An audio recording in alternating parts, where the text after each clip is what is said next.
Hello అందరికీ. మా నాన్నమ్మ చెప్పినట్టు మాగాయ పచ్చడి ఈసారి ట్రై చేశాను, నేనే పెట్టాను. ఎలా వచ్చిందో చూద్దామా ఒకసారి.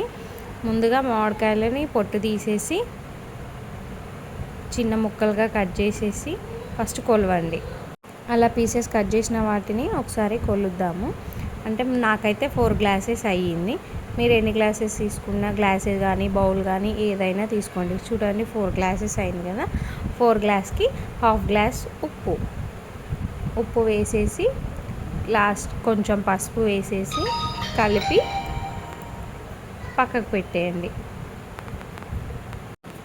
ఉప్పు పసుపు అన్నిటికీ మంచిగా మిక్స్ అయ్యేలాగా కలిపేసి పక్కకు పెట్టుకోండి. నేను ఇక్కడ మర్చిపోయి స్టీల్ బాక్స్లో పెట్టాను. ప్లాస్టిక్ అయితే కొంచెం బెటర్. ఆ ప్లాస్టిక్ దాంట్లో పెట్టేసేయండి. చూడండి నేను చేంజ్ చేశాను మళ్ళీ ప్లాస్టిక్ దాంట్లోకి.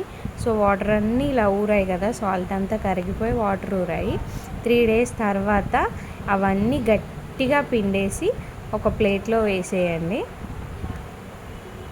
ఇట్లా గట్టిగా పిండేస్తే వాటర్ అన్నీ ఇంకిపోతాయి.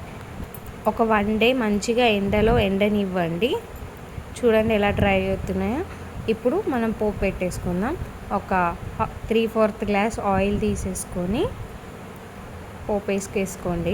ఆవాలు, జీలకర్ర, మెంతులు అన్నిటికీ పోపు వేసుకున్నట్టే దీనికి కూడా సేమ్ పోపు వేసుకోండి. కొంచెం కరివేపాకు ఇంకా ఎండుమిర్చి వేసేసుకోండి. చూడండి పోపు మంచిగా ఫ్రై అవ్వాలి. ఆయిల్ ఎంత హీట్ అయితే పచ్చడి అంత మంచిగా ఉంటుంది, పోపు మంచి గోలేస్తుంది. ఇప్పుడు ఎల్లిపాయ పేస్ట్ వేసేసి ఇప్పుడు టేస్ట్ కోసం ఒక 1/2 టీ స్పూన్ ఇంగువ యాడ్ చేయండి. ఇప్పుడు మనం పిండేసిన వాటర్ ఉంటాయి కదా, అందులో 1/2 గ్లాస్ కారం, 2 స్పూన్స్ మెంతి పొడి,